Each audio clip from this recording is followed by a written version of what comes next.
You're on the line with Juan Roque, and as we're winding down this edition of On the Line, our first of 2013, I'll be putting on the line this week. Last week we've seen a lot of examples of athletes feeling entitled, of cheating. Lance Armstrong coming clean about blood doping. We hear about A-Rod and performance-enhancing drugs and things along those lines. And of course, Kadeem Carey from U of A with his what I would call brain fart of mouthing off to a police officer after he snuck into a basketball game without paying.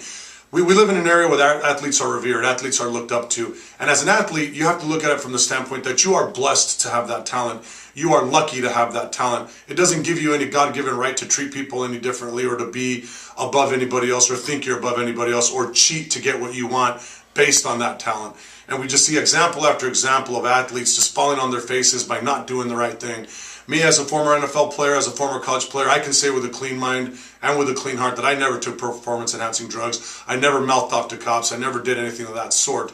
And as a result, I am able to preserve my reputation among the former players, among the alumni, among the people at ASU, because they knew that when it all boiled down to, I was a pretty decent guy. And yes, I've made my mistakes in life. I'm not perfect. I have lost my freedom before. I know what it's like to be in handcuffs. And that's why I can honestly say that as athletes, we got to just do the right thing at all times. It never ends. It's an ongoing thing. And when athletes don't do that, especially when they're young, like Kadeem Carey at U of A, sets you up for future failure.